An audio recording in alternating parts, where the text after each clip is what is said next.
जैसे हमने कहा ना कि असुर कौन है, जिसके बड़े बड़े सींग हो, ऐसा नहीं।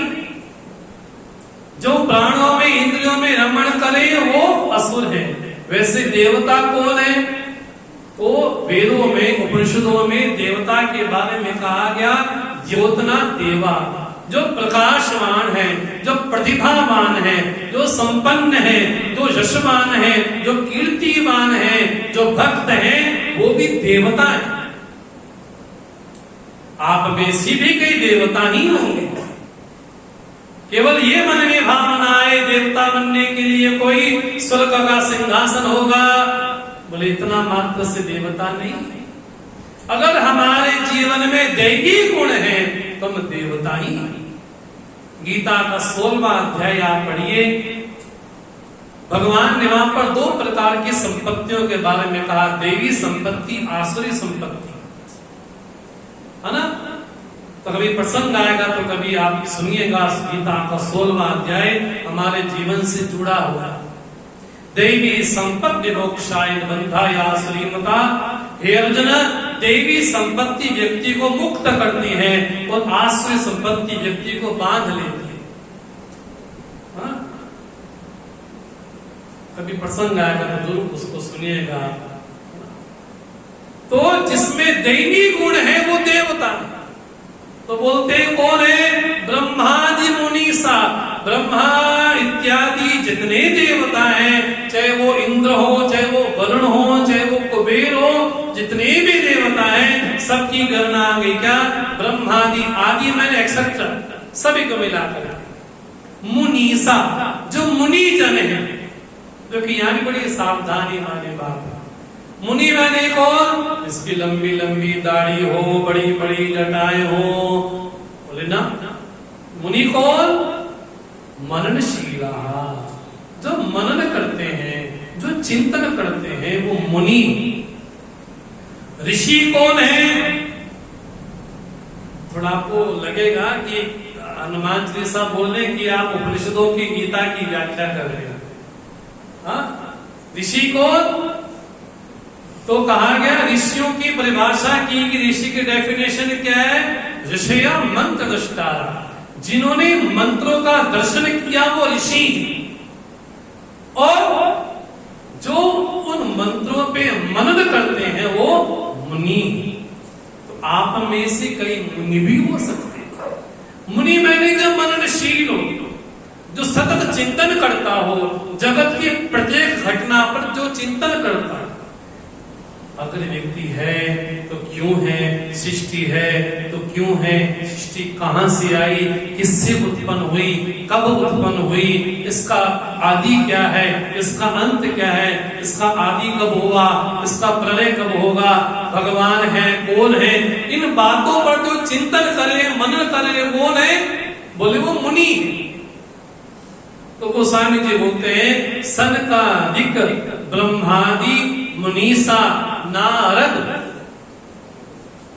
और नारद तो हमारे समाज में बड़ा पॉपुलर है।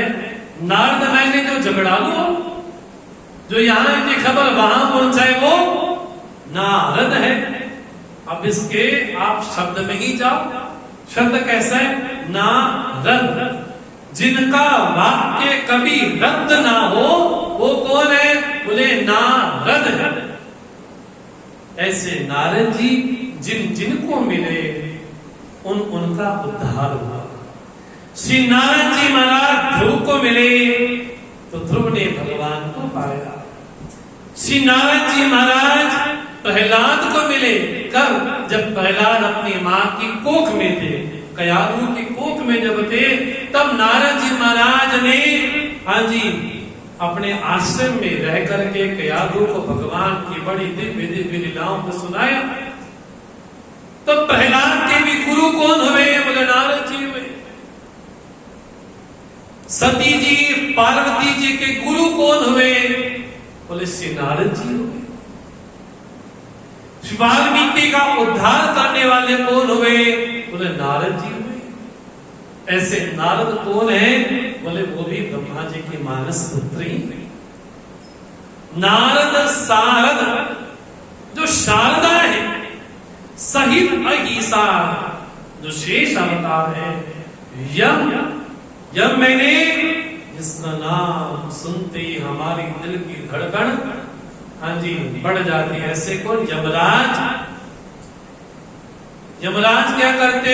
बोले जो व्यक्ति रिटायर होने वाले उनको अपने साथ लेकर के जाते हैं, है ना। जो यहां से रिटायर हो गए लेकिन आगे जाके जिनका प्रमोशन होने वाला है कि नहीं, यहां से तो रिटायर हो गए लेकिन वहां बढ़िया प्रमोशन हो गया, यहां बैठ के रो रहे हैं चला गया चला गया। वहां पूछ के देखो उससे, उसका तो प्रमोशन ही हो गया। जो यमन करे, जो शासन करे वो कौन है? बोले वो यम है। कभी प्रसंग आए तो आप, एक उपनिषद का नाम है कठोपनिषद, कभी प्रसंग आए तो पढ़िएगा। छोटा सा इसमें प्रसंग है नचिकेता का। नचिकेता के पिता ने संकल्प किया कि जितनी संपत्ति है मैं सब दान कर दूंगा। तब नचिकेता के पिता ने ब्राह्मणों को जो गौएं दान में दी, वे गौएं कैसी थी? बोले जो ना दूध दे सकती है, न बछड़ा दे सकती है, न किसी काम की है, ऐसी गैयों को दान देने का संकल्प किया। तब नचिकेता अपने पिता को बोलते कि मुझे किसको दोगे? तब 2 बार 3 बार पूछा तो पिता ने कहा तुमको यमराज को देता हूं, जाओ यम के पास। तब नचिकेता यम के द्वार पहुंचते हैं और यमराज कहीं 3 दिन घूमने के लिए गए। 3 दिन के बाद वापिस जब आए तो यम ने कहा 3 दिन के बदले में 3 वरदान ही मांग लो। तब उन्होंने वरदान मांगे जहां से कठोपनिषद प्रारंभ हुआ। बड़ा गंभीर उपनिषद है, बड़ा सरल भी है लेकिन हमारे जीवन से जुड़ा है। कभी आपको सुनने का मन हो उस उपनिषद को तो जरूर आपके सामने इसको रखेंगे। बड़ा अच्छा उपनिषद है। हम तो ये हैं कि आप उपनिषद सुनना चाहें, गीता सुनना चाहें, रामायण सुनना चाहें, पुराण सुनना चाहें, बस भगवान की कृपा से बैठे और चर्चा करें। तो कौन है? यम, कुबेर, जिनके पास सारा बड़ा कार्यभार है ना, फाइनेंस मिनिस्टर जो है। कुबेर दिक्पाल जहां थे, हम जहां बैठते हैं ना उन सभी दिशाओं के अपने अपने देवता हैं। पूर्व है, पश्चिम है, दक्षिण है, उत्तर है, आग्नेय कौन है, नैऋत्य कौन है, 10 दिशाएं हैं। उन 10 दिशाओं के अपने अपने देवता हैं। इसलिए आप जिस भी दिशा में जाओ ना, उस दिशा में जाने से पहले उस दिशा के जो अधिपति को नमन के प्रणाम करके जाना चाहिए। तो क्या बोलते हैं? जम कुबेर दिक्पाल जहां थे। जो दिक्पाल है और यहां तक कि कवि कोविद, जो कवि लोग हैं। कवि मैंने कौन? आजकल जो कहा जाता है कवि मैंने जहां ना पहुंचे रवि वहां पहुंचे कवि। लेकिन वेद की भाषा में कवि इसको बोला जाता है कवया कांतदर्शिना, जो भूत भविष्य वर्तमान तीनों को देखने में समर्थ हो वो कवि। कोविद कहा बोलते ब्रह्म को, उस ब्रह्म को जो जानने वाला उसको बोलते कोविद। ये मैं हनुमान चालीसा की व्याख्या है ऐसी।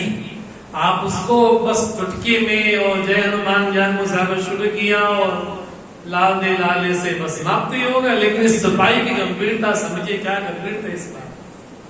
जब कुबेर दिक्पाल जहां थे, कवि कोविद कहीं सके कहां थे। बोले वो भी आपकी महिमा के बारे में नहीं कह सकते। कौन कौन?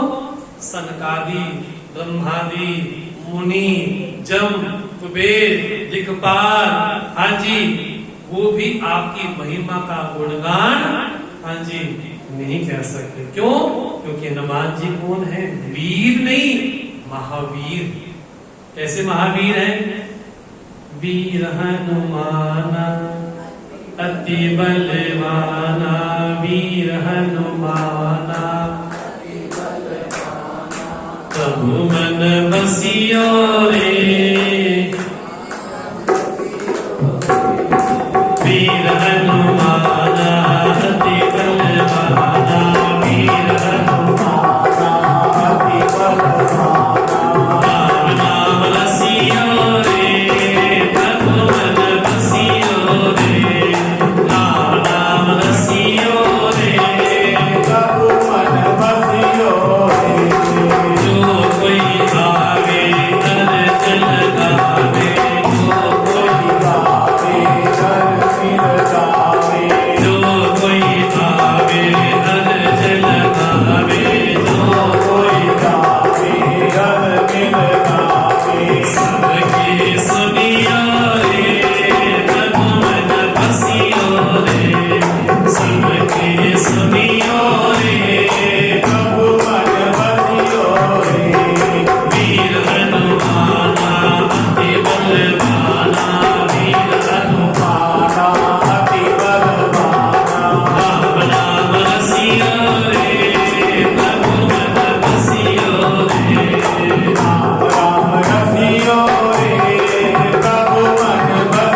अति बलवाना राम नाम रसियो।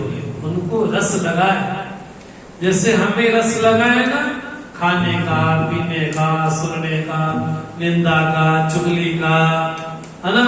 बोले से हनुमान जी महाराज का भी रस लगा है। कौन सा? राम नाम रसियो। उनको राम नाम अत्यंत प्रिय है। राम जी महाराज ने तो मानो कि आशीर्वाद की झड़ी लगा दी। सनकादिक ब्रह्मादि मुनीसा नारद सारद सहित अहिसा यम कुबेर दिक्पाल जहां पे। उसके बाद भी कभी गोविंद कहीं सके कहां थे? बोले वो भी आपकी महिमा के बारे में बोलते बोलते थक जाते हैं, क्योंकि वेद जिनके बारे में बोलता है ना इति ना इति ना इति, परमात्मा इतना मात्र नहीं है, इतना मात्र नहीं है। ऐसे हनुमान जी महाराज का बड़ा पावन चरित्र है। अब जो चौपाई है हमारे जीवन से अत्यंत जुड़ी हुई है। क्या बोलते हैं गोस्वामी जी? तुम उपकार सुग्रीव ही कीना, राम मिलाए राजपद दीना। आपने क्या किया? आपने सुग्रीव पे उपकार किया, और सुग्रीव से राम जी की मित्रता होगी, ये पहले भविष्यवाणी कर दी शबरी ने। जब राम जी शबरी के आश्रम में पहुंचते हैं तो नवदा भक्ति बतलाने के बाद राम जी पूछते हैं कि बताओ सीता जी कहां मिलेंगे?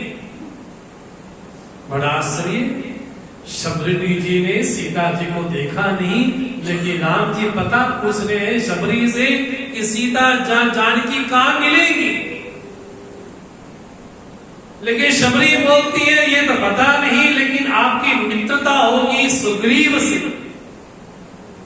कहां पर? ऋषिमुख पर्वत पर आपकी मित्रता होगी। ऐसे सुग्रीव पर हनुमान जी महाराज ने बड़ा परोपकार किया। अगर बाली में और सुग्रीव में देखते हैं तो बड़ा अंतर है। जहां सुग्रीव में कायरता दिखाई पड़ती है, भगोड़ा दिखाई पड़ता है, वहीं अगर राम जी बाली का हाथ पकड़ते, वहीं कहीं राम जी बाली से मित्रता करते तो क्या होता?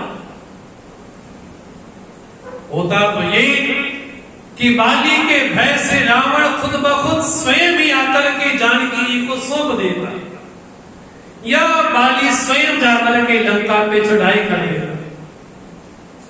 देखा जाए अगर राम जी महाराज बाली से मित्रता करते तो ज्यादा फायदे में रहते, लेकिन मित्रता किससे की?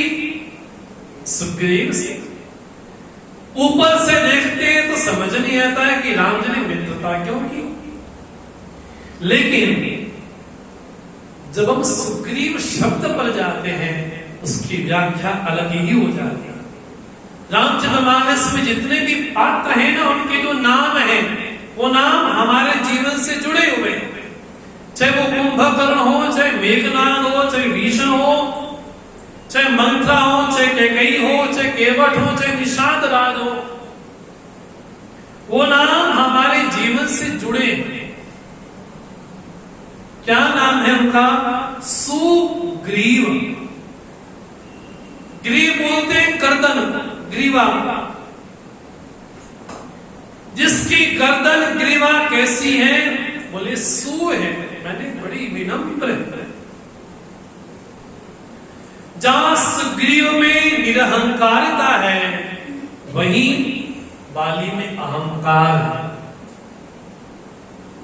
इसलिए राम जी महाराज ने अहंकारी व्यक्ति का साथ नहीं लिया, राम जी ने निरहंकारी व्यक्ति का साथ लिया। बड़ी विचित्र बात है, राम जी लखन जी दोनों उस वेश में है, उस रूप में है। सुग्रीव के समक्ष हनुमान जी बैठे हैं। सुग्रीव जैसे ही देखता है कि सामने दो राजकुमार चले आ रहे हैं, सुग्रीव हनुमान जी से बोलते हैं कि जाकर को देखो तो सही कौन है। अगर ये पता चले कि बाली के द्वारा भेजे हुए कोई दूत है तो वहीं से बता देना, मैं वहीं से ही भाग जाऊंगा। अगर लगे कि कोई और है तो वहीं से इशारा कर देना। हनुमान जी महाराज कौन है? बोले हनुमान जी महाराज प्रधानमंत्री नहीं, सचिव है। सुग्रीव ने भी राम जी को देखा तो उनके मन में भाव आया कि राम जी की परीक्षा ली जाए कि राम वास्तव में है कि नहीं है। देखो राम जी की परीक्षा कौन कौन लेता है मानस में। राम जी की परीक्षा सुग्रीव लेते हैं, राम जी की परीक्षा सती लेती है और राम जी की परीक्षा रावण भी लेता है। लेकिन तीनों की परीक्षा में बड़ा अंतर है। रावण को जब पता चला कि उन्होंने खरदूषण को मार दिया, तब रावण सोचते हैं इनको तो कोई भगवान ही हो वो ही मार सकता है। इसका मतलब है कि भगवान ने अवतार ले लिया। अब अवतार ले लिया है तो तामस शरीर है, इससे तो भजन हो नहीं सकता। तो बोले एक बार परीक्षा लेकर के तो देखो। तो रावण ने भी राम जी की परीक्षा लेनी चाहिए और परीक्षा के लिए चुनाव क्या किया? बोले नकली मृग का चुनाव किया, मारीच का। और रावण को लगा अगर इसके पीछे भागेगा तो समझना ये भगवान नहीं है तो कोई और ही है। हुआ भी वही। सीता जी ने जैसे ही मृग को देखा तो राम जी से बोलती है उसको लेकर के आओ, इसकी छाल बड़ी प्रिय है, इसको पालूंगी मैं। तो राम जी भी फेंटा बांध करके दौड़ पड़े। रावण सोचते ये भगवान तो छोड़ो, ये राजकुमार भी नहीं है, ये तो घर से भागे हुए लगते हैं। अगर कुछ सामान्य भी होता तो समझ लेता कि कोई मृग सोने का होता नहीं है। लेकिन जब राम जी को दौड़ते हुए देखा तो रावण को लगा राम जी तो परीक्षा में पूरी तरह से हाँ जी फेल हो गए।